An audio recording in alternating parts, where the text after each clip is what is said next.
UFC 319. These are the full card predictions and the betting breakdown. I'm looking forward to talking about each of the matchups on this card. So make sure you guys smash the like button. If you're new to the channel, subscribe. Turn the post notifications on and make sure you share the video too. And also note, I'll be live for the entire card Saturday, 6 p.m. Eastern time. Don't miss the fight companion. And let's get into the first fight on UFC 319. We got the Ultimate Fighter flyweight finale between Alibi, Idiris, and Joseph Morales. I'm definitely leaning towards the side of Idiris to win. It was pretty impressive on the show. Has a strong wrestling game, as does Joseph Morales. But I like Idiris on the feet more so than Morales. I think that he's got faster strikes. I think he's more technically proficient in the kickboxing arsenal too. I feel as though he's sharper with his timing on both punches and kicks, with more of a danger threat in the stand-up. Now, I will give credit to Morales. He has a nice jab. He does obviously mix in takedowns nicely, has good control on the mat. We saw him in a competitive fight last time versus Imanol. I thought it could have went either way, and he ended up losing that third round with the grappling of Imanol, pretty much controlling him for nearly the entire round. Now he's taking on Idiris, who I rate as higher level in the ground skills. I think his technical stand-up is a factor in this fight that, might give some woes to Morales. Idiris has kind of that Kazakh kickboxing stance, very upright, sniper-like style that you see from a lot of those guys from, that side of the world. But he also has the flyweight speed, and he's going to have the ability to wrestle. Now, I could see Morales early in the fight stopping takedowns, specifically in round number 1. And then how the striking matches up, I have to favor the side of Idiris to have a higher output and better accuracy on the strikes that he does throw out. I could see Morales looking to mix in some takedowns and threaten Idiris in the wrestling game too, but I have a hard time seeing him getting to dominant position. If he does find the takedown, I anticipate Idiris to scramble pretty well, quickly fight back up to his feet, and then get his striking going. I feel like we're going to see Idiris at some point offensively wrestle and succeed. Don't know if it's round 1. I think Morales' early takedown offense and defense is going to be tough to deal with for probably anybody, in the, I'm going to say outside of the top 20 of the flyweight division, because Morales is a talented fighter. He fought in the UFC before, even fought Davis and Figueiredo. He was 1-2 in the UFC, fought through the ringer of hell to get back here with the Ultimate Fighter season this year. I think he's good, but I think that Idiris is going to be a bit better. I definitely like Idris' striking more. I consider him a more precise striker with a high-paced game and a strong gas tank. I think the pressure wrestling threat is going to be a problem as we hit round 3. I see body lock trips / takedowns as big factors for Idiris later on in the fight. I don't think Morales is going to have the physicality to deal with that type of style all night. Idiris is kind of relentless pressure and offensive striking attack. Morales, more of a patient pressure-based fighter, but I would lean towards Idiris as the man to lead the dance and control the aspect of pace in this fight, and probably past round number 1, start to dictate where the fight takes place too. I also feel like Idiris has faster transition speed on the mat, and I think he could get to Morales' back. I think he could potentially threaten with submissions. We saw him get the nice flying knee knockout against Echeverria last time. That was sensational. Idiris is looking like someone to watch from Kazakhstan right now. I like his style a lot. Undefeated as a professional fighter and does have a good amount of finishes, 4 KO wins to 4 decisions.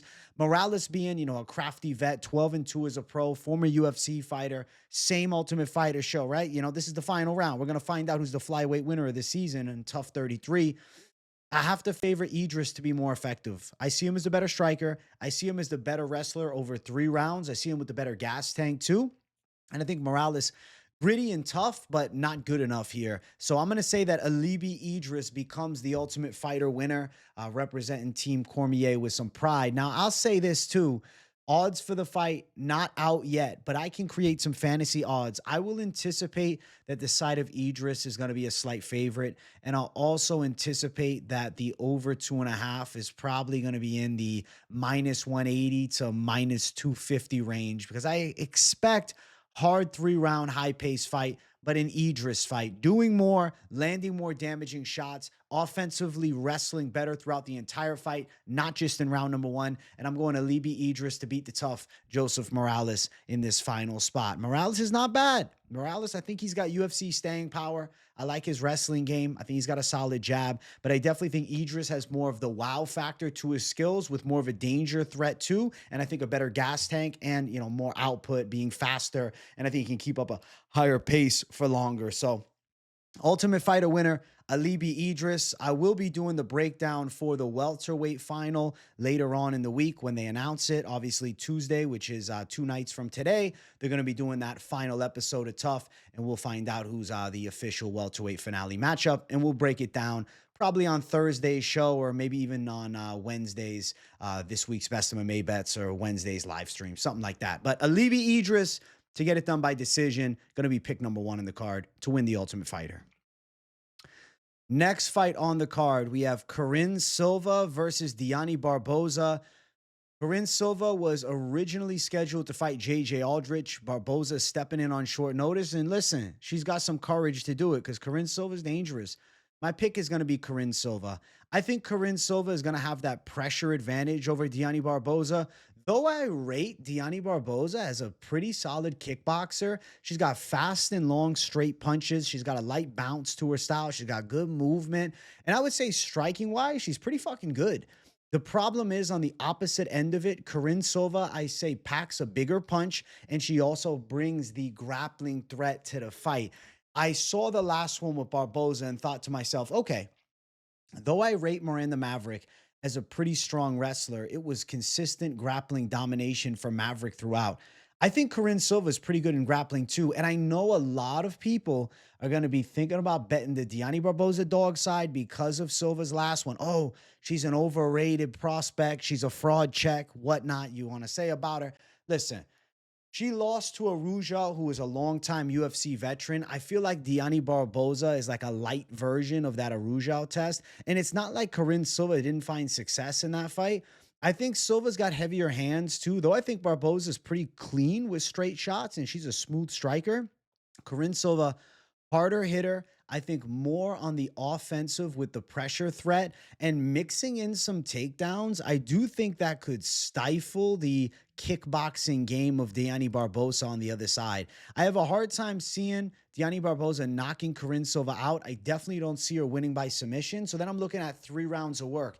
I think at some point Karine Silva gets that body lock, lands a trip or a throw on the inside, finds top position. I think she works from top position, bit of ground and pound, solid control, trying to hunt for a submission. Karine Silva, she does have a pretty good submission game, 9 sub wins as a professional. Dione Barboza on the other side, never been submitted on as a pro rather.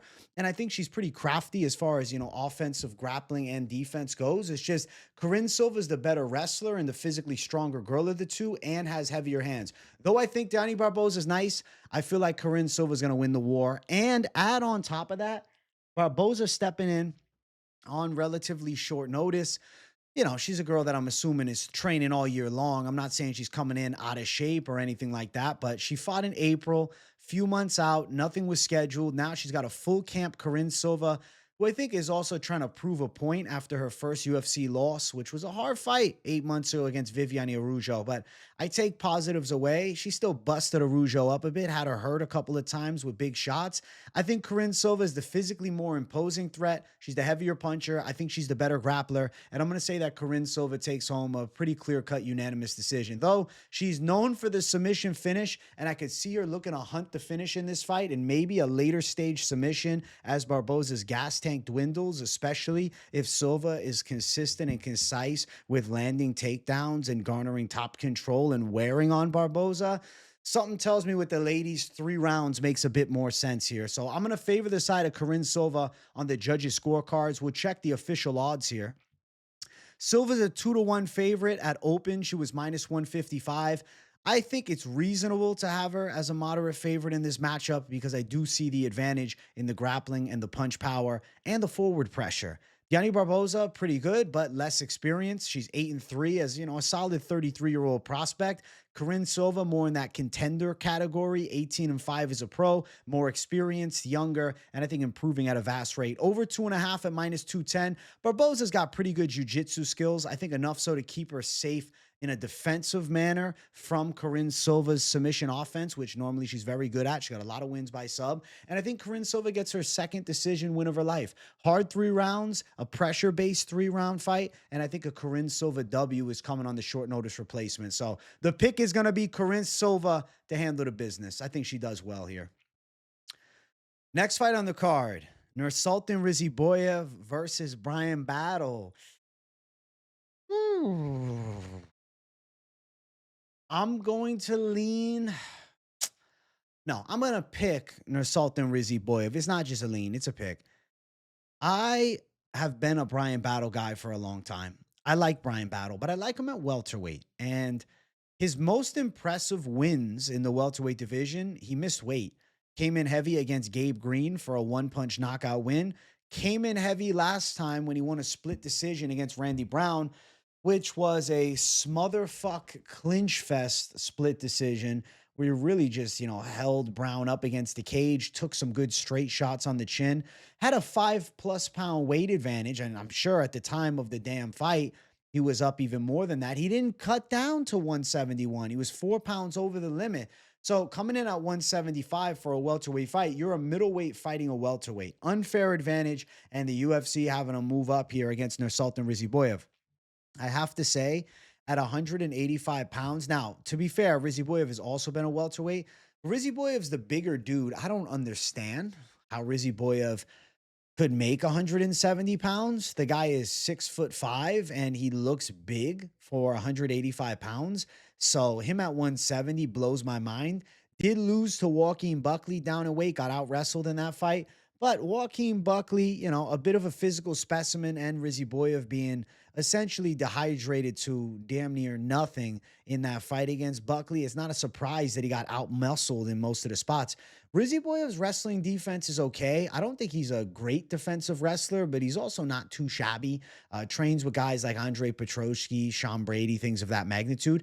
And I think that Nursultan Ruziboev's grappling defense can hold up here because though Bryan Battle is a good pressure fighter, he really doesn't have that good at takedowns. Kind of sloppy shots on his takedowns where he looks to outmuscle guys to the mat. And him hitting takedowns, a lot of the time at 170 pounds, it's like with that physicality advantage.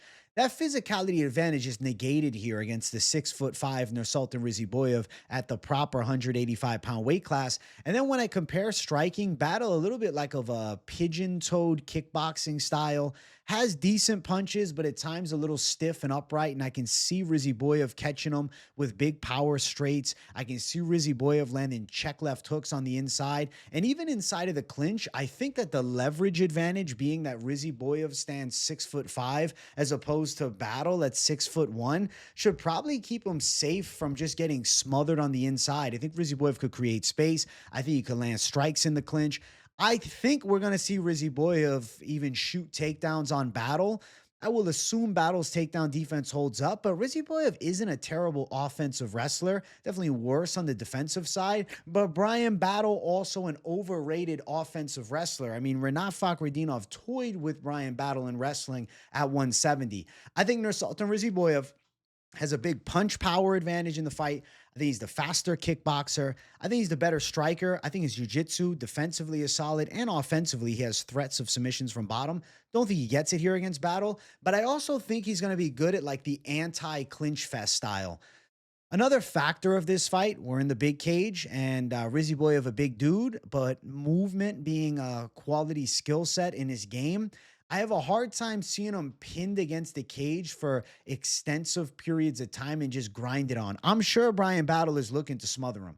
I think Bryan Battle is coming into this fight looking to take Nursultan Ruziboev down or hold him against the cage and just beat him up. I don't think Ruziboev allows that. I think Ruziboev is ripping knees and elbows in the clinch, even if he's in a bit of a compromised spot, getting backed up towards the cage.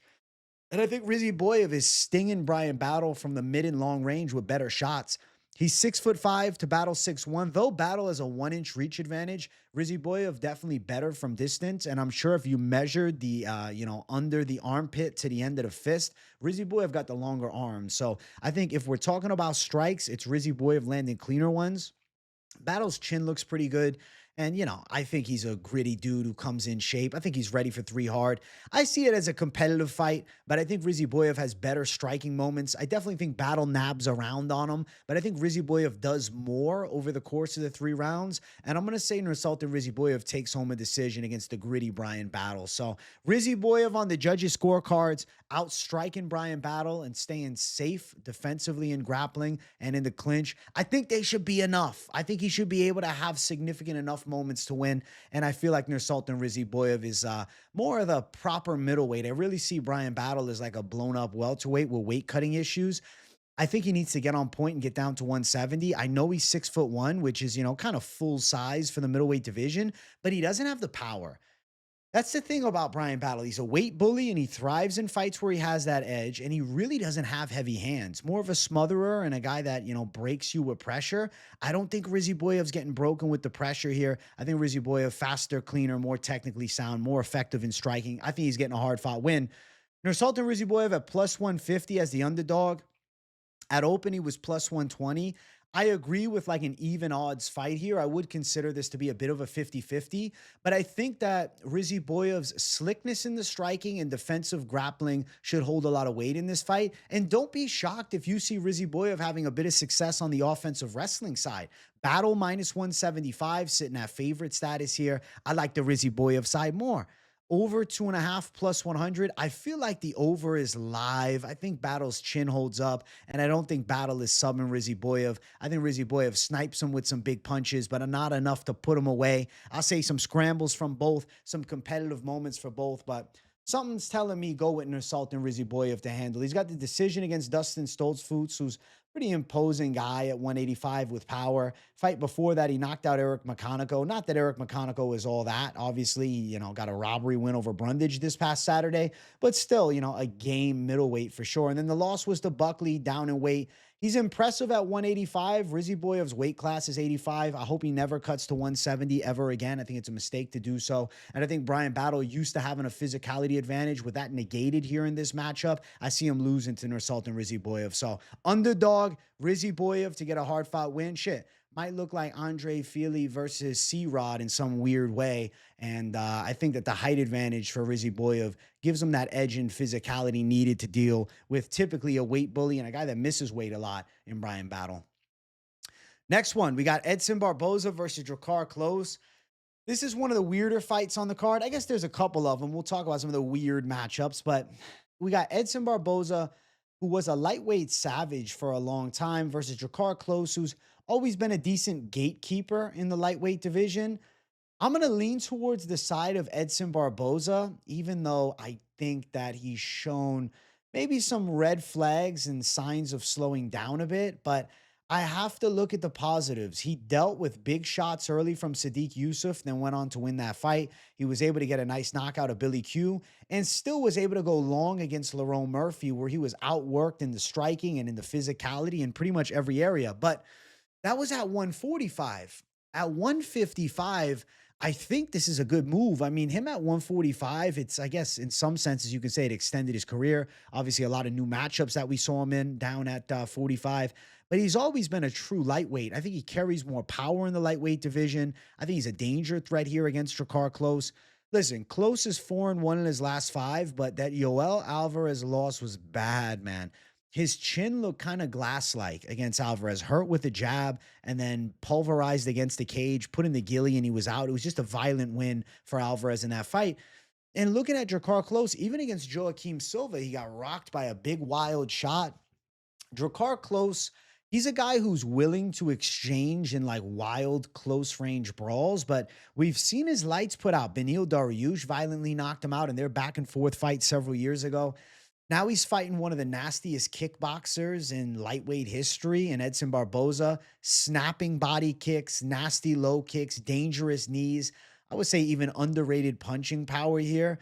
I feel like Edson Barboza is due for a W, and I feel like up at 155, this could be a reinvigorated Edson Barboza. We have not seen him fight at 155 for some time now. And I think he probably should have jumped to 55 a little bit sooner. I mean, looking at 2019 Paul Felder fight, it's a split decision. Then he goes down in weight. He lost a robbery to Dan Ige, had some success, but mixed results overall at 145 pounds. But most recently, going a hard 3 rounds against Lerone Murphy, I kind of view it as in some senses a net positive because Lerone Murphy is on fire right now, 8-0-1 in the UFC and fighting in the co-main event of this card. Drakkar Klose on the other side. It's like, okay, the Yoel Alvarez bad knockout loss, forgivable. Joaquim Silva win was okay. He took a decision, used his pressure and physicality, rips decent punches on the inside, smothers people up against the cage, tries to wrestle hard, but he got rocked. And then, you know, Joe Selecki slam knockout. And then 3 years ago, Huffa Garcia win. Huff is not that good. Brandon Jenkins doing BKFC last thing I heard, I believe. I feel like Edson Barboza can get a knockout in this one. I question Drakkar Klose's durability, and I feel like this is one of those fights where Edson Barboza is going to find the kill shot. I'm predicting a vintage Edson Barboza performance. Maybe a flying knee, maybe a spinning kick, maybe just a typical overhand punch into a big blitz. I feel like Drakkar Klose's chin is the biggest worry of his game, and he's a guy who's willing to put himself in vulnerable positions by closing the gap, swinging hard shots, and looking to brawl and bring relentless pressure, but in doing so, you get hit a lot. And against a precise striker like Edson Barboza, I don't think he can afford to be hit clean. And I don't think he just bullies Barboza for 3 rounds. I know the Edson Barboza Bryce Mitchell loss stings. 3.5 years ago, he looked like shit against Bryce Mitchell and got his ass handed to him. I think Barboza's a lot better than that. I think that he sucked himself dry down to 145 pounds. And, you know, yeah, he had some success, but very 50-50 at 45. He's a lightweight for life. And I think having less weight to cut, I'm going to predict that we got a better version of Edson Barboza than we've had in a while. And he still showed guts and gusto in his most recent fights. He still dug deep in his most recent fights. Edson Barboza, I feel like he still has great timing on his shots and still has emphatic moments and knockout threats. And when you give him another guy who's 37, it's not like he's fighting a 30-year-old or a 28-year-old prospect. He's fighting another veteran. Yes, a Drakkar Klose that on paper has had more success as of recent, being 4-1 in his last 5, but both 2-1 in their last 3. And now Edson with 10 extra pounds. I say the power carries weight. I think he defends takedowns a lot better at 155 too. And though I think Drakkar might have some success closing the gap, I think Edson will find some damaging strikes, and I think he'll probably put Drakkar Klose away. I'm going to go with the Edson Barboza knockout here, and I think on this pay-per-view, we're due for a vintage Edson Barboza KO. Minus 150 on the Barboza side, plus 130 for Drakkar Klose. Let's see. Is it under 2.5? Plus 140 for the under 2.5.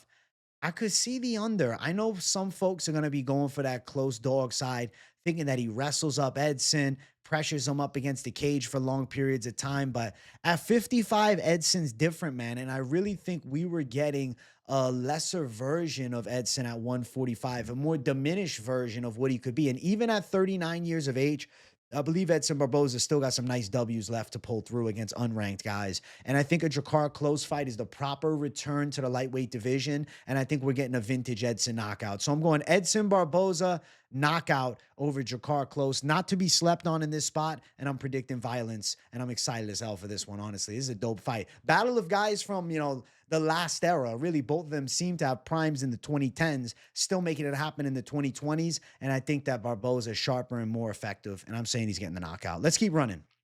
Next fight. Another lightweight fight. We got Alexander Hernandez versus Chase Hooper. Ooh. I'm going to go with Chase Hooper. But I'll say this. I am not fully sold on Chase Hooper being durable. I'm not fully sold on Chase Hooper striking. I think his jiu-jitsu is fucking awesome. Chase Hooper has crazy dexterity. He has freakishly long limbs. He's 6'1" with a 74-inch reach, and he got some long-ass legs. His jiu-jitsu is highly impressive, and overall, his grappling skills are of the higher level in mixed martial arts. He's positionally dominant, very sound transitions on the mat, obviously nasty submission threats, and a ton of submission wins too. Now, his striking is a little bit on the slow twitch side. He's never going to be a slick boxer, but he definitely has shored up some of the defensive holes. And I would say that he's a decent kickboxer at this point, at least to an average level in MMA striking, enough so that with such a dangerous grappling threat that he brings into this fight, Hernandez's striking offense could be stifled. And then add on the physicality advantage. I really think Chase Hooper is going to show levels on the mat in this matchup, but he's going to have to get Alexander Hernandez there. Hernandez, normally a pretty sound defensive wrestler. I would say, he's okay in wrestling and definitely a guy who comes in shape each and every time. His kickboxing is solid. He throws with a high output. He's pretty accurate, actually, with strikes. He picks his shots well. And I feel like his kickboxing game is pretty good. Pretty good. I mean, he's got a little bit of power, maybe overrated power, right? With that knockout years ago against Beneil Dariush with the fake glove touch. And obviously, karma's been a bitch to him, taking some bad L's. But giving up takedowns against lesser grapplers than Chase Hooper, even though it was at 145, guys like Bill Algeo beat him. Guys like Damon Jackson beat him. Yes, he has wins recently at 155. It wasn't a split. He clearly beat Austin Hubbard, and he beat Kurt Holobaugh. But even his striking didn't look great against Holobaugh, and his wrestling really saved him in that fight.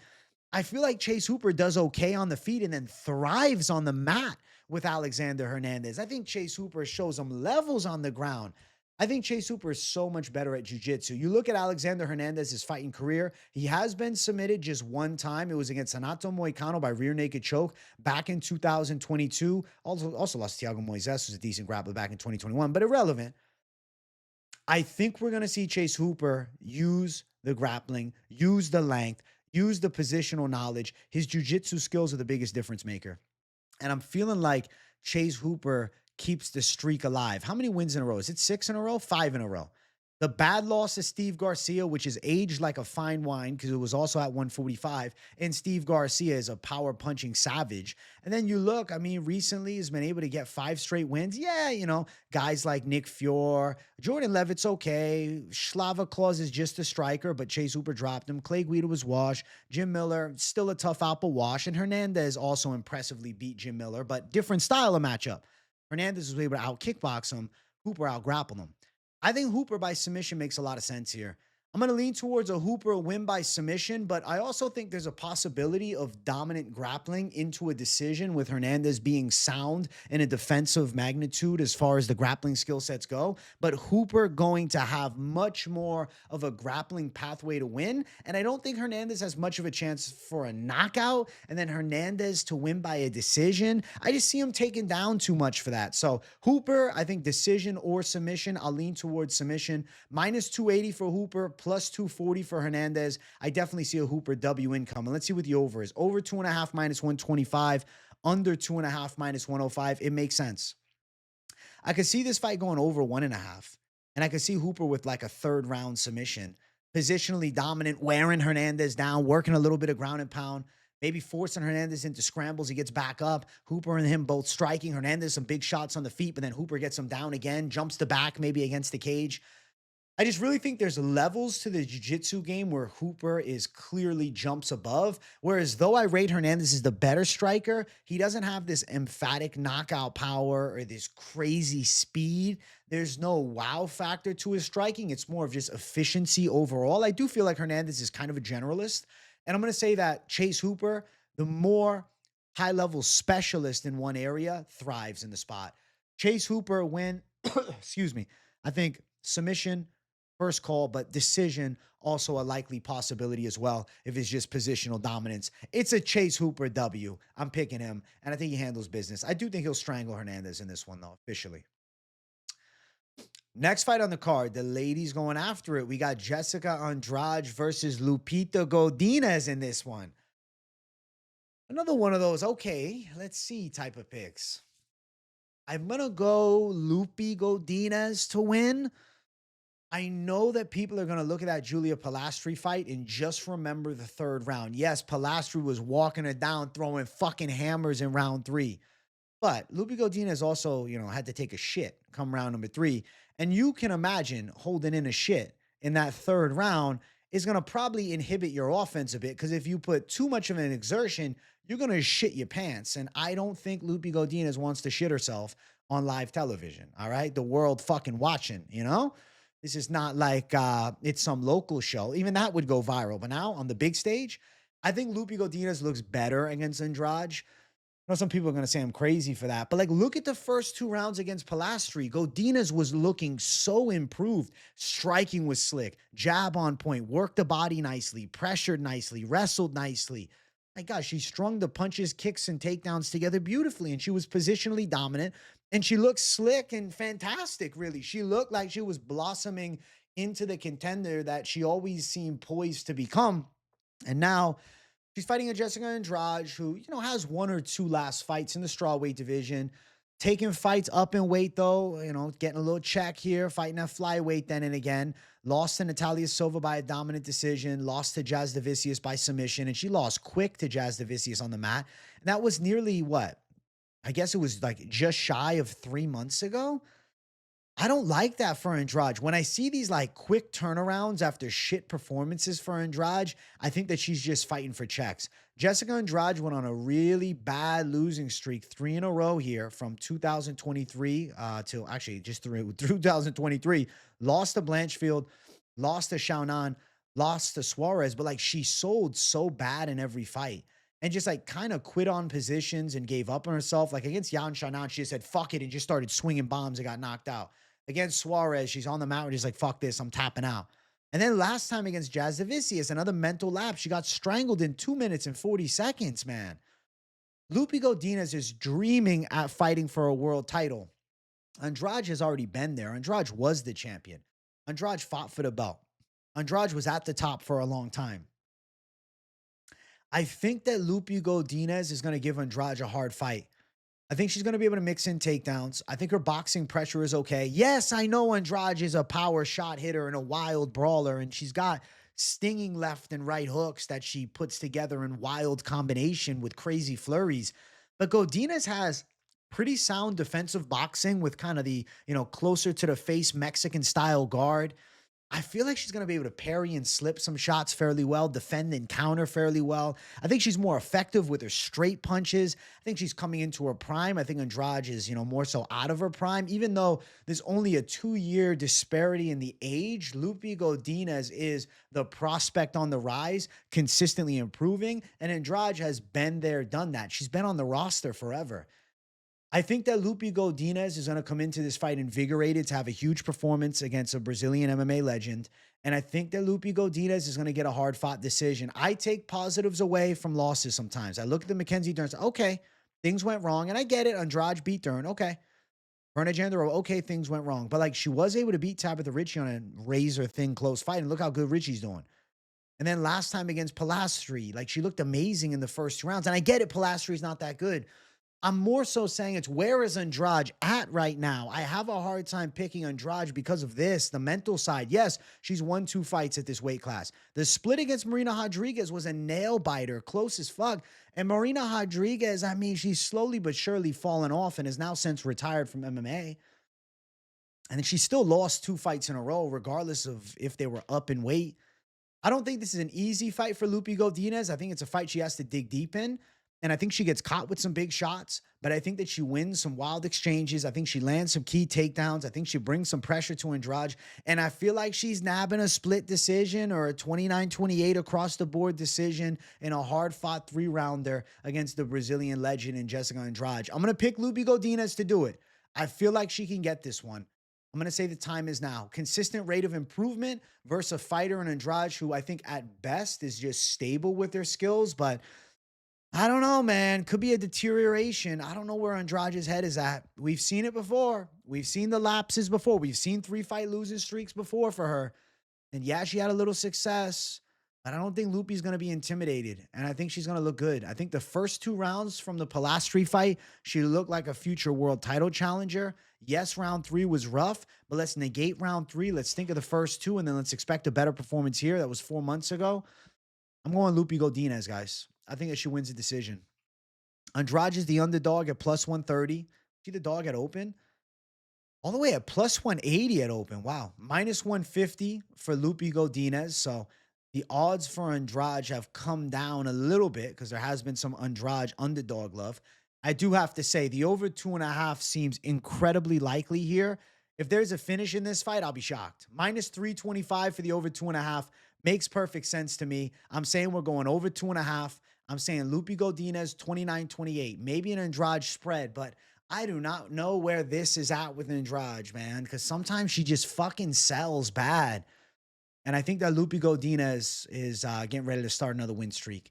Lupi Godinez decision over Jessica Andrade is going to be the pick. I'm saying that the Mexican prospect is definitely on a road to true contendership now, and I think she beats the legend. Next fight on the card, we got Gerald Meerschaert versus McCall Oleksiejczuk. GM3 submission.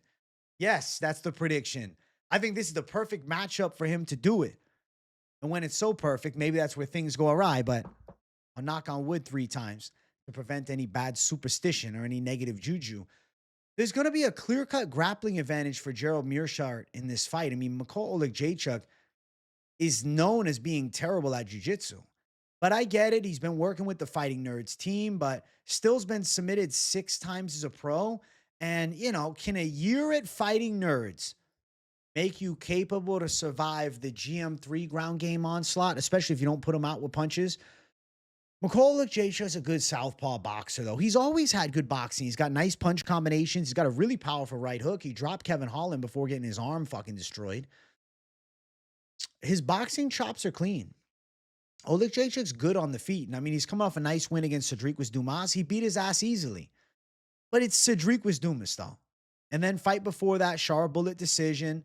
Fight before that, Holland subbed him up. And then Pereira won by sub against him in seconds in a wild exchange. I mean, listen, I know Michelle Pereira had that, like, you know, crazy streak of just quick KO or quick submission after quick finish, you know? But, like, Pereira's ground skills are not all that. Pereira's okay defensively, but to get subbed up by him, 6 sub losses for Oleksiejczuk. Now he fights Gerald Meerschaert, who, you know, is known for kind of taking a beating and then finding a submission. Like, I could see McCall Oleksiejczuk doing the typical McCall Oleksiejczuk. Landing big shots, getting a knockdown, rush into top position, getting caught in a submission. Gerald Meerschaert has high-quality jiu-jitsu skills, and you know what? He gave Renier de Ridder his toughest UFC fight so far, besides Rob Whittaker, I guess. Besides Rob, he gave him a dog fight. I got to spit out the Zin over here. He pushed de Ridder to the brink in that matchup. And I think GM3 from the southpaw stance is going to make it interesting in the striking. Not that he's boxing with McCall, but from McCall to just, you know, rip the combinations and walk him down and bully him, I don't know, man. I think the southpaw versus southpaw throws Oleksiejczuk off a tad. And then I think the grappling skills of Meerschaert, there's an availability of a double leg takedown with a southpaw versus southpaw. Obviously, if you're facing off against an orthodox fighter, more so you're going to go towards the single unless you're hitting a stance switch into the takedown. I think Meerschaert might press to grapple. I could see him landing a takedown. I could see Oleksiejczuk defending. I could see Oleksiejczuk landing big shots and then rush into a finish and then getting his back taken and strangled. I got to go GM3 by sub. He lost to Brad Tavares last time, but Tavares is just a proven legend of the game. Legend is an overstatement. A proven veteran of the game that knows how to defend against all styles. I mean, the guy's been in the UFC since like 2010, you know? Oleksiejczuk is an obviously flawed boxer who has sus ground skills, gives up a lot of positions on the mat, gets submitted quite frequently. 2 of his last 3 losses are submissions, and the one that he lost by decision was a pure kickboxer in Shara Bullet. I think GM3 sub makes a lot of sense, man. I think he's due for a submission win, and I think he's taken McCall Oleksiejczuk out by sub. Maybe a rear naked choke after losing the first round. Maybe Oleksiejczuk drops him, then goes crazy, gasses, and then caught in a triangle from bottom. Meerschaert's submission game is going to be too live. And though Oleksiejczuk is training at Fighting Nerds, I don't think it's been enough time where that hole is cement shut. If Kevin Holland can armbar you a year and 2 months ago, I'm damn sure that Gerald Meerschaert can submit you too. I'm going with GM3 to win by submission against McCall Oleksiejczuk. It just seems like perfection. I'm surprised only 24% of Tapology's on it. I thought it would be 100%. Not really, but like at least 70. I thought he'd be the people's underdog. Plus 180 for Gerald Meerschaert in this spot. I think he's going to win. So minus 210 for Oleksiejczuk.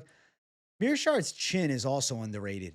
Over a round and a half, minus 140. I think it's live to go over a round and a half, but Meerschaert's sub, it's possible. Let's see. Let's look at Meerschaert's last few. Let's look at the last few here. So he had lost 2 in a row, and then he got 2 in a row. Now he's lost 2 in a row. I feel like he's due for a W, and I think this is a winnable matchup against a guy with an obvious hole in his game. All the wins are submission. So, like, if you're going to pick fucking Meerschaert, it's sub. 1, 2, 3, 4, 5. 2, 3, 4, 5, 6. Okay. 7, 8, 9.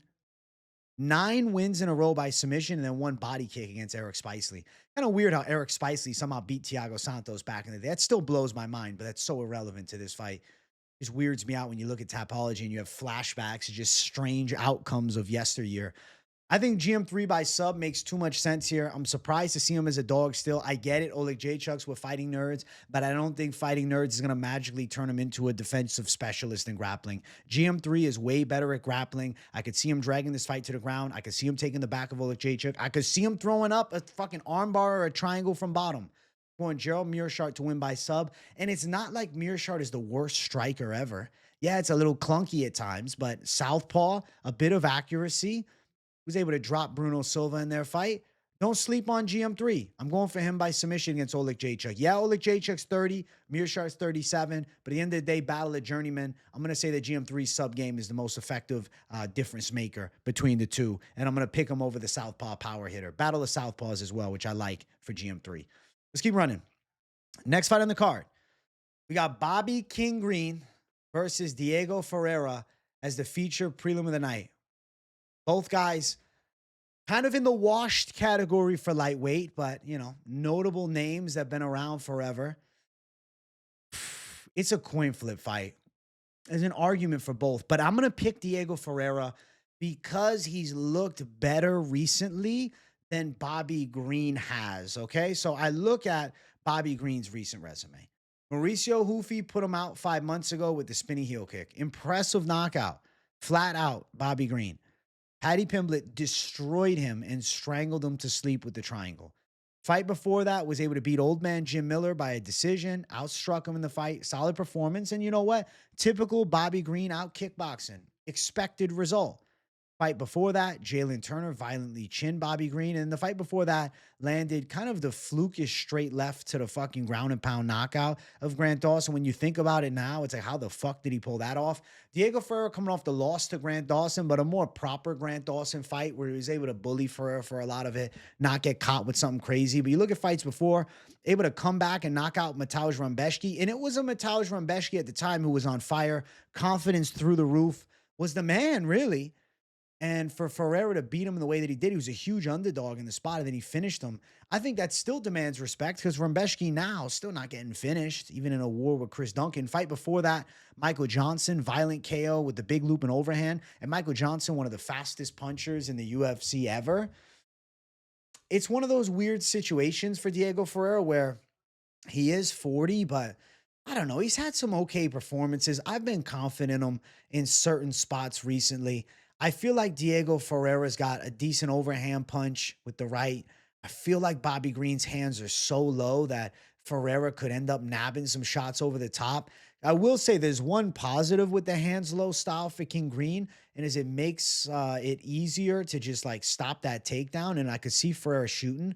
But on the flip side, I could see Ferreira shooting, Green keeping the hands low and defending, but then Ferreira nabbing him with some big overhand shots.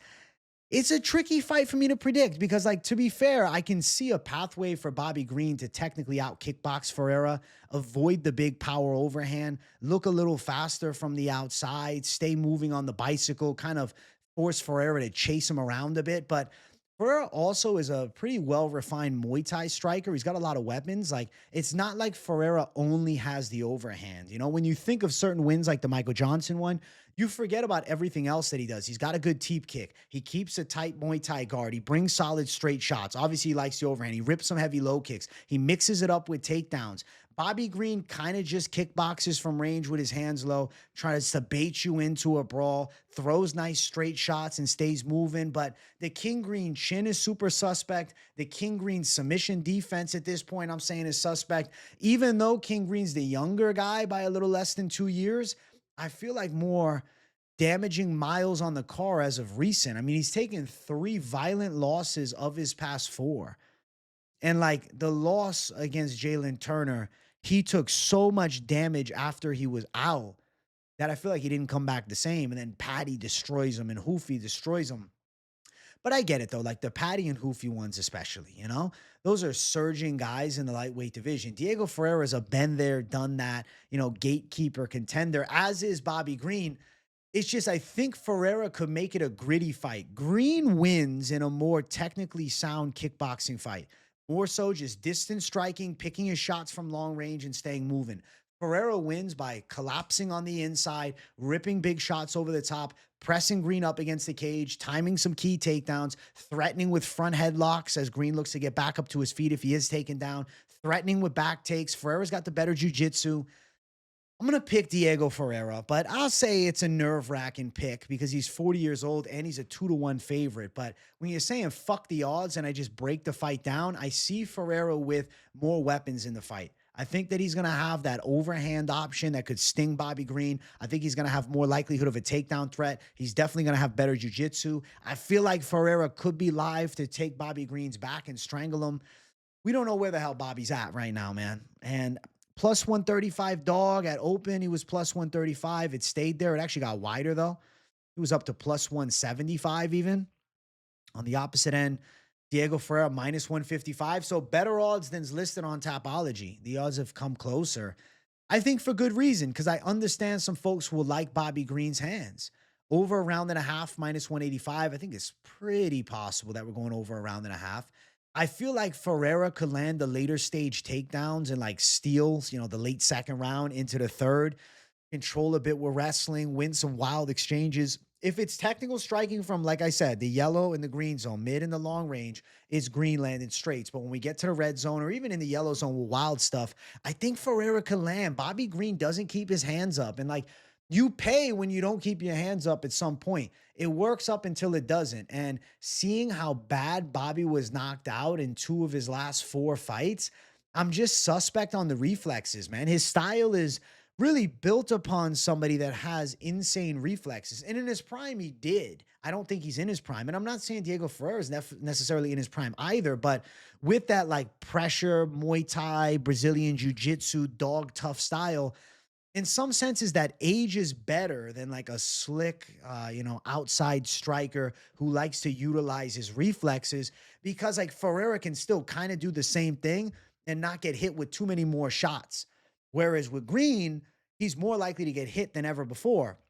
And I think Ferreira could rip him with an overhand. I mean, look at Bobby Green versus Drew Dober. He is stinging Drew Dober up from the outside, looking like a pro boxer. And then, bam, big shot, Green's lights are off. The Bobby Green chin has been sus for a bit, man. And Diego Ferreira hits hard, and there's a chance that he lands a big overhand punch. But even the overhand into the takedown and then on the mat, he's going to be better than King Green too. I know that King Green got the W against, Grant Dawson quickly, beat up T-Ferg, but it was the corpse of T-Ferg. I feel like Diego Ferreira pulls through. Even Jared Gordon was touching Bobby on the feet, man. And then the headbutt, obviously, into the no contest. But, like, Green was getting stung by Jared Gordon. I think Ferreira could find success in the striking, too. And then with the grappling threat, I think he's got more ways to win.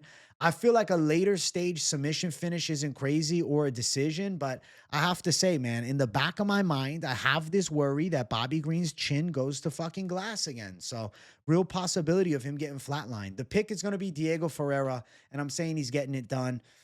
I'll lean towards later stage sub or decision, but there's a chance that he knocks Bobby out, man. That chin worries me, but the ground skills of Ferreira should definitely be the ultimate difference maker, and I think he could go to the well with the wrestling a bit after mixing it up on the feet and finding some success. I think Ferreira's an underrated striker, and I think he handles this one. We're going Ferreira to close out the prelims.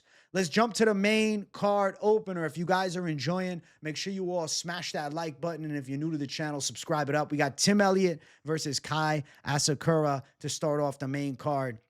I'm going with Kai Asakura. I like Kai's chances a lot. I think this is a good matchup for him. Obviously, debut, he fought for the world title against Alexandre Pantoja, and he got bullied and strangled in the second round. But it's Pantoja, different beast. Tim Elliott is the herky-jerky king of unorthodox and just weird striking. Has just an awkward rhythm to the way that he moves, kind of dances in there as he slips in and out. The best comparison is kind of the dancing boxing style of Emmanuel Augustus in boxing into, MMA with Tim Elliott's weird wrestling flow into takedowns and wild overhand shots.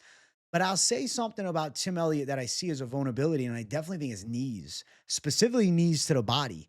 I could see Kai Asakura lighten the body of Tim Elliott up in this fight. Kai Asakura is known for some devastating knees, and I think that's going to be an underrated weapon in this fight here. Besides already having the kickboxing advantage from distance, in the close range, some nasty body knees are factors. Tim Elliott's been out for a while, a year and 7 months, was able to beat Sumaderji, but Sumaderji's pretty mid. I mean, he's okay at kickboxing, sus ground game, and Tim Elliott buzzsawed through him. Fight before that against Chimaev, he got sub. Chimaev's a monstrous grappler, high-level wrestling. Fight before that, competitive but clean decision win over Altamiriano, who's not good. The Tigir Ulanbekov fight, to be honest, he cheated in every possible way, from glove grabs to cage grabs and just veteran savvy tactics. And that's 3.5 years ago, too. Asakura is a slick stand-up fighter. Asakura is a precise kickboxer with big power in his hands. Honestly, Asakura is not bad defensively in wrestling. I feel like it's easy to just watch one of his fights and say, oh, well, he got ran over by Pantoja. He's a suspect grappler. Not really. I mean, he's defensively sound. And, most recent loss from outside of the UFC, remember this Hiromasa Ogakubo fight? It was the same night that he also had a fight against Takakazawa. You know what I'm saying, man. I'm botching the Japanese names. I'm sorry, bro. You're not from Dagestan. I can't pronounce it right. And Tim Elliott was crazy. He beat Hiromasa Ogakubo to win the Ultimate Fighter, the season where the winner challenges DJ. It's kind of crazy to see it. But Asakura also beat the fuck out of Ogakubo in a fight previously. And I don't know, man. I think those one-night tournaments cause for weird-ass results. The last two prior to the UFC were violent finishes with knees to the body, okay? And I feel like Tim Elliott has this vulnerability to get knee to the body. Now, to be fair to Tim Elliott, known for durability, one knockout loss. Normally he's getting subbed up. But I think Asakura could end up knocking out a Tim Elliott that's been out for a while. He's 38 years old, which is damn old for the flyweight division. This ain't 155. This ain't 185. This ain't fucking light heavyweight or heavyweight. 38 at flyweight is different. And a year and 7 months off is a big problem. I think Kai Asakura is going to knock Tim out and be the first guy in the UFC to flatline him. I think big knee to the body's a factor here. I think his straight punches are factors here. His technical kickboxing is so sound. And Elliott dips his head as he comes in with the overhands. I can see Asakura timing a precise uppercut. I really think Kai Asakura is going to have one of those performances where people are like, oh shit, this guy's actually nasty. And he's got the chance of a lifetime starting off the pay-per-view right, with this being the main card opener against a crafty veteran in Tim Elliott, but a 38-year-old who's been off for a year and 7 months. I think that Tim Elliott's layoff is going to end up biting him in the ass big time, and then throwing him a dynamic kickboxer like this, who I would say is relatively sound in defensive grappling, with the danger threat of knees to the body and having a little bit of that reach and that height advantage. I think Asakura is good to go. I have a hard time seeing Tim Elliott body Asakura in wrestling. I think Asakura's striking is going to show itself in this one, especially in the big cage, too. He's going to have a lot of room to work. Tim Elliott at the apex would be a bitch to deal with because of his cage grabs and glove grabs and shit. But in the big cage, I think he has a harder time finding Asakura and getting into some type of clinch position. And I think Asakura thrives. I'm going Asakura by knockout. And I think he's going to having people say, oh shit. That's what I'm going to predict here. Minus 270 for Kai Asakura, plus 210 for Tim Elliott. Let's see. Anything else interesting here? I'm going to lean towards under at plus 115. It could go to the later stages, but Asakura's got 13 KO wins. He also does bring a sub threat. He could club and sub Tim Elliott like Ben 10 Nguyen did way back in the day. I don't know if you guys even remember him. I don't know, man. I'm feeling the side of knockout. I'm feeling like he's getting a KO. I feel like he can put Elliott away. I feel like Elliott's been off for too long. Timing's a factor. And even though Asakura is a huge favorite in this spot, I see him as the clear-cut winner. I definitely see striking pathway, defensive grappling, knees to the body, dangerous strikes are the ultimate key. And I'm going to say Asakura handles business. So Kai Asakura by knockout to start the main card off is going to be my pick.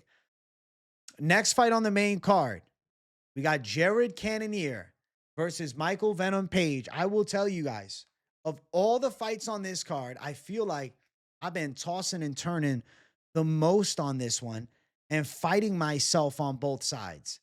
But my decision is going to be made, and it's going to be the side of MVP to get it done with his awkward ass distance striking. And I think Cannonier is going to be caught chasing. And I know Cannonier is a physical specimen, and Cannonier has fought the who's who, but he is 41. It's a factor.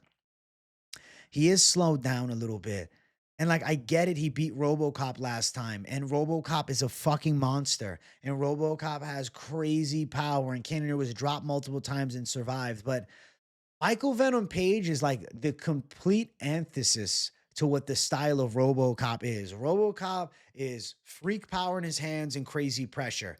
Michael Venom Page is literal dancing from distance in the weirdest karate stance you've ever seen, striking from the outside, staying moving on the bicycle, and just frustrating the absolute hell out of his opponents. Jared Cannonier on the other side, being 41, I don't feel like he has that same speed to cut off the cage and track down Michael Venom Page. The power of Cannonier, I mean, he can still touch, but it's in question. I don't know, at 41. He's in great physical condition, but is he going to wrestle? He's going to have to. But it's not that easy to just shoot takedowns on Page either with his distance striking, just staying away from people and annoying the hell out of them. I feel like Michael Venom Page is going to just irritate Jared Cannonier. It's going to be a cat and mouse game. And I see Cannonier chasing Michael Venom Page around and just getting stung by light counter shots and low kicks and, shots up the center and just a lot of lateral movement. At some point, I think Cannonier does get Page against the cage. And I think that Cannonier probably struggles to drag him to the ground. Page is pretty defensively sound in grappling. Obviously, he did lose to Ian Gary, but that fight, he still outstruck Gary, who's a fantastic kickboxer. And to be fair, like, Gary barely won it by just like survival backpacking Michael Venom Page. I don't know with Cannonier. It's also like the factor of the lighter man's skill. Like, Ian Gary's a very quick striker, and he had a very, very, very, very, very hard time tracking Page down. He couldn't do it. And now Cannonier, the bigger and slower, more powerful guy, but the slowness of his speed compared to an Ian Gary is now going to allow him to close the gap on Page more so. I guess if you're talking like one punch KO chance, Cannonier could wing up a big bomb. But I don't know, man. This RoboCop win was in the 4th round after he got stung up on the feet and dropped multiple times early. And RoboCop kind of gassed himself out looking for the finish. And Cannonier, like, he looks clunkier than before. This isn't prime Cannonier, I'm telling you guys. Even look at some losses. Barrio decision. And Mavov put him away with the early stoppage, but still had him badly hurt. Marvin Vettori even stung him in their fight, which he won by a decision. Cannonier, I just question, bro.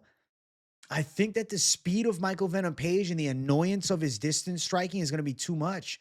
He's going to have an 1.5-inch reach, but he's going to have a 4-inch height advantage. And he's just way better at striking from the outside. Footwork, speed advantage, massive towards Michael Venom Page. Hand speed edge, Michael Venom Page. Kicking edge, Michael Venom Page. Cannonier's got the physicality advantage. He's got the punch power advantage.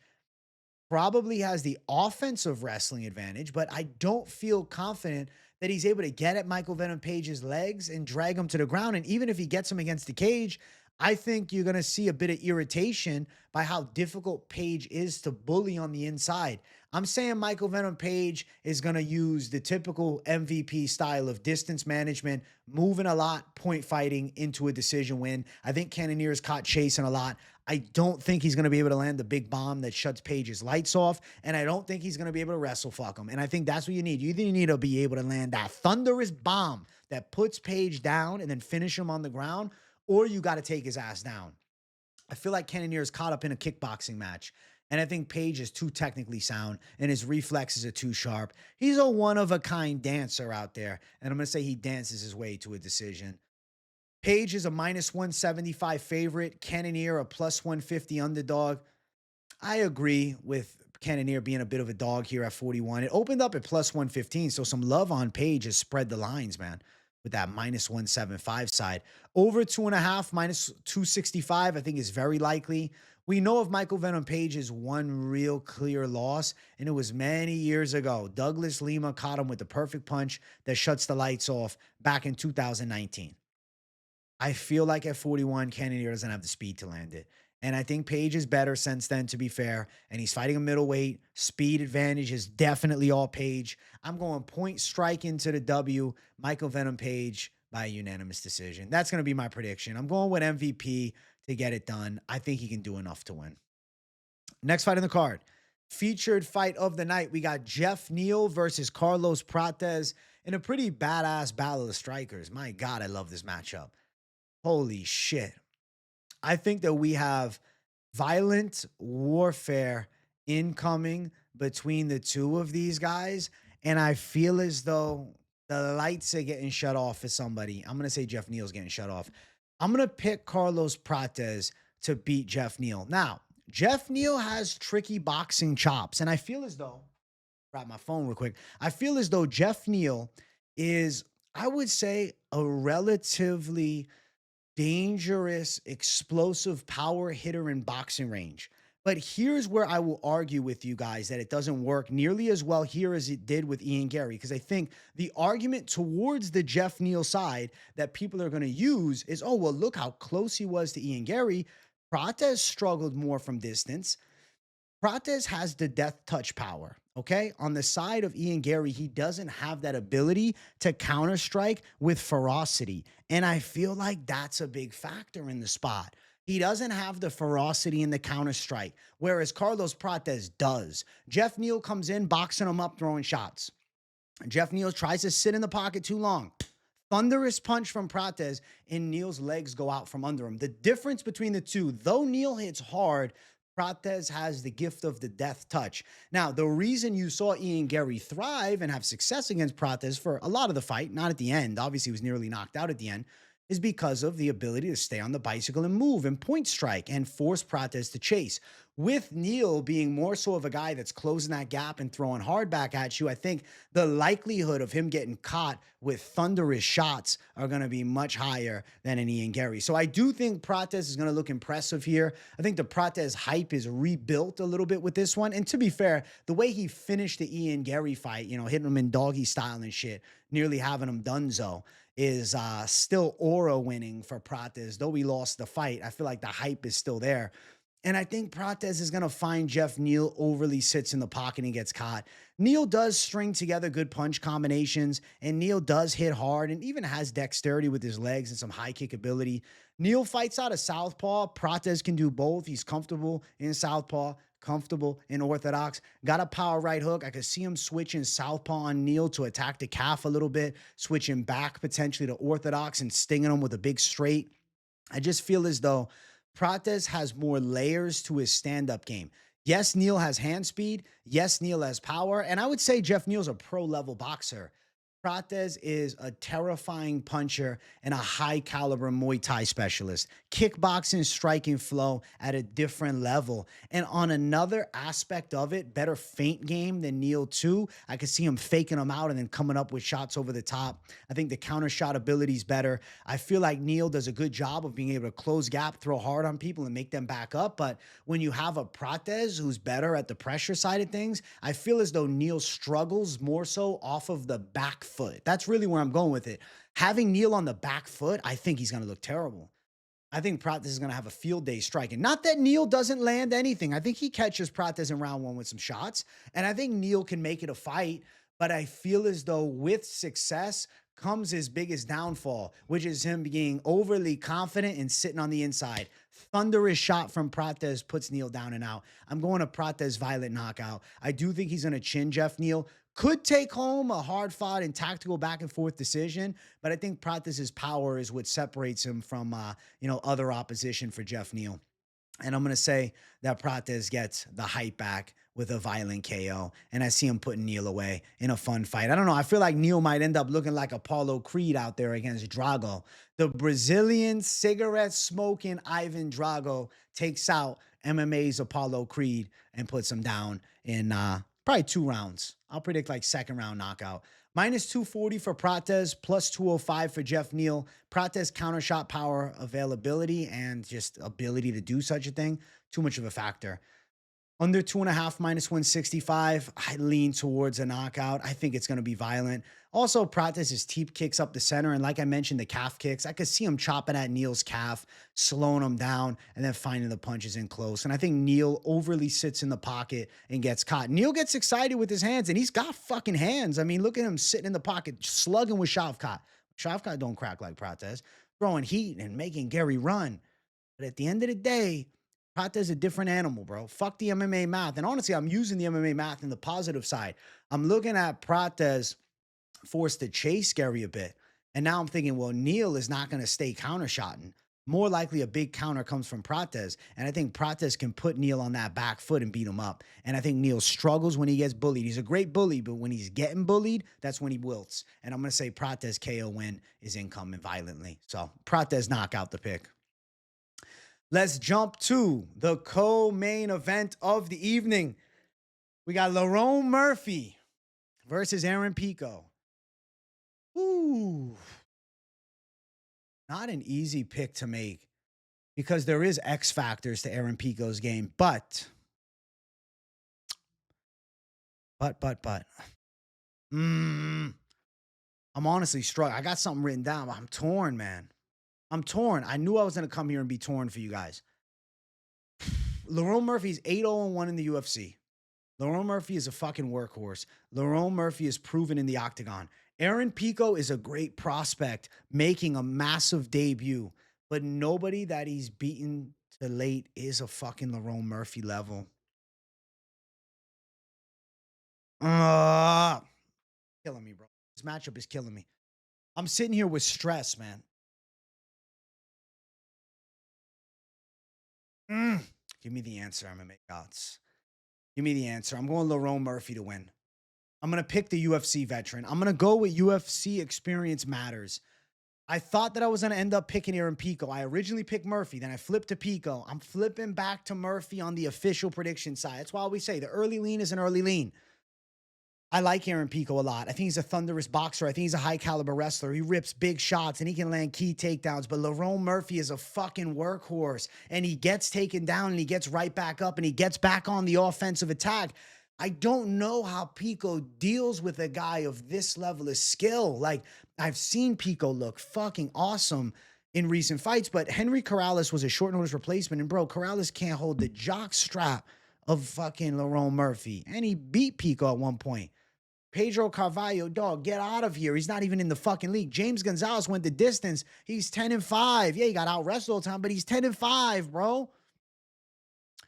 Blew his shoulder out against Jeremy Kennedy in a loss, but he blew his shoulder out. I got to drink some fucking water, man. Adlai Edwards, hey, I predicted that fight to go over 1.5 back when he used to cover Bellator, and he survived a bit, but still beat him up. But it's Adlai Edwards, Justin Gonzalez, Aiden Lee. Like, look at the names. Lost to Adam Borish, lost to Henry Corrales, Leonardo Higo, who's a fucking bantamweight now. I just can't pick this resume and what I've seen to beat a UFC contender who's 8-0 in the UFC. It's not like Lerone Murphy is, you know, a Dan Ige. Yeah, Dan Ige caught him with a big shot, but like Lerone Murphy also has great survivability and he's got a high fight IQ. He finds ways to win these damn fights, man. And I just feel like I can't pick a debuting guy against a clean kickboxer who's incredibly technically sound, who's got nice strike combinations, who's got very good movement, who's got strong offensive and defensive wrestling in his own right, and a good get-up game, who's a stance switch hitter, who's got the 5-round experience, who's on fire right now, who's jacked as fuck and built like a damn cinder block. Aaron Pico's good. Aaron Pico has got really fast hands. He's a nice boxer. He's been wrestling forever. He's got nasty wrestling, nasty takedowns. Positionally dominant. But I could also see Lerone Murphy fighting out of the grappling and even having success of his own. I could see Aaron Pico getting overzealous, throwing hard shots and getting caught with counters. My biggest gripe with Pico, you guys got to understand, I have watched Aaron Pico's entire MMA career. I remember the Freeman debut. I was a hardcore Bellator fan, if you didn't know. The biggest gripe I've always had, his chin worries me, his hit ability. He is one of those guys that is willing to take one or two, to land one or two. And though he hits hard, when you get to this level of the game, to sit in the pocket like that, it gets you countershotted. I know Lerone Murphy is not known for the knockout. I know that Lerone Murphy is known for, picking shots fairly well, but it's not like he doesn't have 7 KOs. It's just in the UFC, when you think of recency, right? He's not knocking out all these high-level guys, but Murphy still cracks, and I think he can make Pico pay if Pico's sitting in the pocket too long. I see a big straight from Murphy landing. I see Murphy fighting off Pico's takedowns. I see Pico maybe getting him down, Murphy getting up and landing big thunderous shots and backing him up. I see Pico putting a high-paced fight on, but then getting caught with big shots from Lerone Murphy. I see him getting stunned by Lerone Murphy. I could see Lerone Murphy knocking Aaron Pico out in this one. Pico is such a fucking savage. I love the boxing. I love the hand speed. I love the style. It's a pleasure to watch. I love the body work. But fucking Lerone Murphy is not just sitting there and letting you tee off on him. He's throwing back. He's landing a stiff jab. He's creating space. He's wrestling offensively for his own sake. And though Pico might stop the takedown, Murphy, even if Pico's having success on him, timing takedowns and even getting the takedown stuff forces the reset. Then I could see Murphy flowing into striking. And it's a 3-round high-paced fight. I just think Murphy's experience holds weight. I can't pick a guy making his UFC debut in a co-main event spot against a Lerone Murphy, who's one of the top contenders at featherweight, who's been in the UFC for a long time, who's undefeated in the UFC, who's on fire right now, who's surging against the elites, who's getting better every time we see him. I'm going to say Lerone Murphy beats Aaron Pico. Probably a back-and-forth decision, but a fight where Murphy has Pico busted up at the end. But don't be shocked if Aaron Pico cracks Murphy with a big one, gets overconfident, and then ends up getting his ass knocked out. Because that's been what's happened in the past with Corrales, with Borish. He's gotten crazy. Got a bad habit of just going animal mode, and then gets his light shut out. And yeah, as of recent, he's been on fire. What has he won? 3 in a row, but what? How many wins here? 1, 2, 3, 4, 5, 6, 7, 8, 9-1 in his last 10 fights. But of those 9 wins, none of them are near, not even fucking in the same ballpark of levels of Lerone Murphy, who is a legit top 7 contender in the featherweight division and seems poised to potentially challenge for the belt. Murphy is good everywhere. And he's a physical specimen. This is not the guy you want to debut against. I'm picking Lerone Murphy to beat Aaron Pico. Don't be shocked if he shuts the lights off too. I think Pico at 28's got a bright future, and I'm excited as fuck for some violence from him. Fight of the nights are what I'm expecting. But I think Murphy's too much for a debut. And I'm going to pick the surging Lerone Murphy to get the win. Defend the UFC's honor as well. And I'm looking at this. Plus 125. Underdog status for Lerone Murphy. I get it. He's coming in on short notice, but Lerone Murphy is chasing gold. He's staying ready at all times, especially in the featherweight division that always has top contenders fighting. Plus 120. I think Lerone Murphy's ready to go. I'm going to pick him as an underdog. Minus 145 for Pico. I can't do it. I'm not picking it. I'm not going with the Bellator guy. Over 2.5 minus 210. You're going to sweat, but it's possible. I think big moments for both. This could be a fight of the night. This could definitely be a fight of the night. I feel like this is going to be sensational. And I'm going to say Lerone Murphy digs deep. I think he stings Aaron Pico up. He might knock him out. He definitely might drop him. I think Pico's too hittable in the pocket because of his willingness to engage. Sits in the pocket too long. And I think Lerone Murphy, crafty and well-versed in all areas, is going to get the hand raised. Lerone Murphy to win is going to be my co-main event prediction. It wasn't easy. I was going back and forth fighting myself, but I'm going with the right side. I'm going with the initial instinct. I'm going with Lerone Murphy, the UFC veteran, to get it done against Aaron Pico. Let's jump to the main event. If you guys are watching and enjoying, make sure you guys hit that like button. And if you're new to the channel, welcome. Make sure you subscribe it up too. We got Drickus du Plessis versus Khamzat Chimaev. I am picking Khamzat Chimaev to beat Drickus du Plessis, and not only beat him, but I think that he's going to strangle him.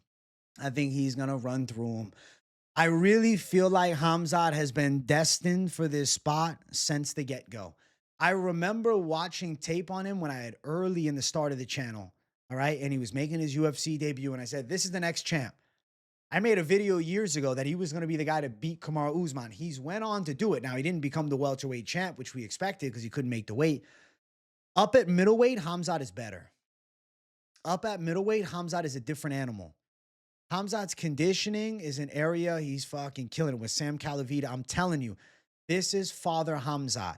This is Hamzat 2.0. I spoke about this, all right? People have said, oh, he's calmer now. He seems more poised and relaxed, like with Rob Whittaker. They were so respectful. This is Hamzat 2.0. This is Father Hamzat. I'm telling you right now, he's a different animal. Drickus du Plessis fucking awesome. He's a workhorse. He's the essence of being a machine.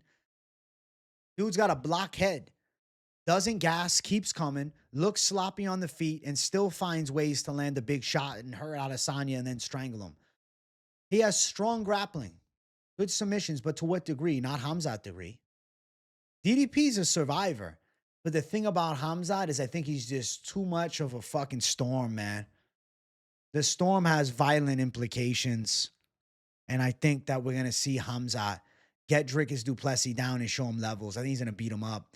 I really don't think DDP has anything to offer Hamzat on the ground at all.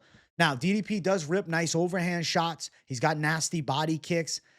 He's got a nice striking blitz, but it's not going to put Hamzat away. He doesn't have the power to put him away. I don't see Hamzat getting crushed like that on the feet. People say, oh, but Hamzat's gas tank. I'm telling you, it's going to look better than ever. I'm telling you, this is a new look Hamzat. He's 31. He's getting better each time. Sure, DDP is too, but there's level jump between the two of them. Hamzat's wrestling is out of this world. His top control is insane. He's able to transition between position at an elite rate. As you look to get up, he'll get you back down. He'll wear on you. He'll beat you up. He'll pepper you with shots. He'll land with these little knuckles in the front and beat your face up. I think that Hamzat is going to be too sound on the mat. I think he's going to take DDP's back, beat the shit out of him, and strangle him. People forget du Plessis struggling with Darren Till. They overlook those moments. Hamzat's a different beast on the mat. This is bar none, by far, the most high-level grappler Hamzat has ever stood across from. Sean Strickland, a boxer with, some striking, but he's a boxer. That's the truth of it all. And he won a 5-round decision dominantly last time and broke Strickland's nose. Didn't put him away, though, but backed him up and made him uncomfortable. Broke Adesanya, but he was losing kickboxing exchanges in that fight. Had the close split decision win against Strickland. Ran through Rob Whittaker in crazy impressive fashion. Hamzat beat him quicker. Broke his jaw in the process.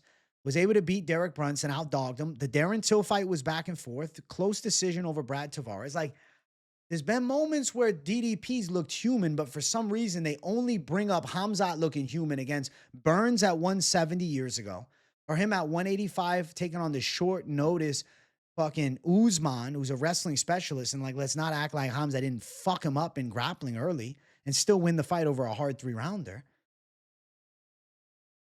I feel like Hamzat's going to thrive in this one, man. I feel like this 2024 Hamzat in October looked different than a year before in 2023. The fight against Usman was 2023. I feel like he's levels above that. I think we're going to see Hamzat Chimaev drag Drickus du Plessis into the darkest of places, and I think he's going to drown him on the ground. I think showing him levels with ground and pound. I think taking his back, beating him up, and strangling him. I don't think DDP can stop this grappling. I think people are going to say, oh, shit, Hamzat is that good, as he's always been that good. But I think now he really proves it. He's levels above Drickus du Plessis on the ground. And in the striking department, Hamzat can still kickbox, but it's strike to grapple. Trust me, he's shooting early. And trust me, he's getting Drickus du Plessis down. Different level on the mat. Elite caliber grappling ability. Du Plessis might be made of fucking armor, okay? He might be made out of steel. But Hamzat Chimaev is the kryptonite to that. You can't just be tough on the ground with Chimaev. He's going to run through you. Hamzat's different. Du Plessis is not a jiu-jitsu world champion like a Gilbert Burns, who that was at 170 and years ago too, where Hamzat had to worry about the guard. Or an elite caliber wrestler like Usman, where he was able to stop the takedowns of a Hamzat whose gas tank wasn't what it is now. Hamzat's physicality at 85, different now. He's a real middleweight. Hamzat's gas tank, better than ever. Trust me, I promise you, you guys are going to say, holy fuck, this Saturday, as Hamzat lives up to the destiny and he submits Drickus du Plessis within the first 2 rounds. I really think he's going to destroy him. One-sided beatdown coming for Khamzat Chimaev and new champion in dominant and terrifying fashion. That's my prediction. At minus 210, Khamzat, bro, I'm telling you, man, this is a great line for him, minus 210. You ain't going to get it this good. Next fight out for Khamzat, he'll probably be 3-1 or more. Du Plessis, plus 180 as the underdog. Nah, this ain't no Rocky story, guys. Under 2.5 is minus 125. I favor the under. I favor Khamzat Chimaev. Obviously, if it goes to the later stages, you would slightly favor the side of Du Plessis in the later rounds. Khamzat by sub, plus 175. Most expected method of victory, too. I think he's going to strangle him. Like, ground and pound could be a factor, but I think he's going to get it under the neck. I think the squeeze is unreal. I think he's going to do the proper rear naked strangle. He's not just going to go palm to palm. He's going to put it behind that head, and I think he's going to find the kill. And I think he's potentially putting Du Plessis to sleep. Like, I feel like Du Plessis not going to tap. I think Khamzat's going to lock the choke in. Du Plessis is going to fight like hell to get out. He's going to get flattened out, and he's just going to be flat out, face down, ass up. Khamzat's getting up, and people are like, holy fuck. The Du Plessis corner is going to be like this. The boy's done. I like DDP. I'm a DDP fan too. I think he's awesome. One of the toughest fighters of all time. But Khamzat's different. In the grappling level, the elite caliber wrestling with the insane physical strength and now improved gas tank where he doesn't have to worry. I think Khamzat goes out there and shows levels to Drickus du Plessis. Khamzat Chimaev, violent submission, first or second round, probably first, but possibly second. I think he gets it in the first 2. I think Du Plessis gets manhandled. He might just get 10-8'd in round 1. And then round number 2, Khamzat comes out just as fast and then kills him off. Finishes the job. Khamzat Chimaev and new champion living up to the destiny is my prediction. Levels above on the mat. The way Du Plessis wins is survival. He's not surviving the storm. But now with Khamzat supposedly developing this 5-round cardio with Sam Calavita, I believe it. Not saying they're putting him with injections of anything, but they had that with Dillashaw. Look how good it worked for him. He never gassed. You imagine Khamzat Chimaev with the Marab gas tank? It ain't even going to go that far, though, because DDP is not going to be able to survive the pace of wrestling, ground and pound, and submission threats that he's put up against. Khamzat Chimaev and new champion. That's the prediction for UFC 319's main event. Those are the predictions for the card. Albeit we have one more we have to do later on in the week with the Ultimate Fighter welterweight finale. I'll have it up at some point, so don't worry. You guys will get it from me. I'll probably drop it in the comments when I have the official prediction for the fight when we know what it is. So stay tuned in the comments for that updated call. Contender Series picks also dropping Monday, as well as a Contender Series Fight Companion Tuesday. I got tons of content. Don't miss the Fight Companion for 319 this Saturday. I hope you guys enjoyed. Thank you guys for 51,000 subscribers this past week. I feel very blessed. I love you all. Smash the like button. If you're new to the channel, hit the subscribe button, hit the bell, turn the post notifications on. You don't want to miss a thing. Daily content coming. Let me know what you thought of the predictions in the comments down below, specifically the main and co-main event. I want to hear from the people. You on the Khamzat side? I was a Khamzat witness before anybody else. I'm an OG Khamzat believer, and I think he lives to the destiny. And you thinking Murphy defends the UFC and takes out Pico? Or maybe you're thinking Pico runs through the UFC staple. I was going to say London's finest, but to be fair, Arnold Allen's in the mix with him. But yeah, we'll see what happens, man. Badass card coming. 319 is the card of the year. I can't wait to be live for it. Can't wait to see you guys with live streams and content all week long. So keep it locked in with your boy. I love you all. W in the comments if you got nothing to say. And I see you guys in the next one. Much love. Good night. Peace out.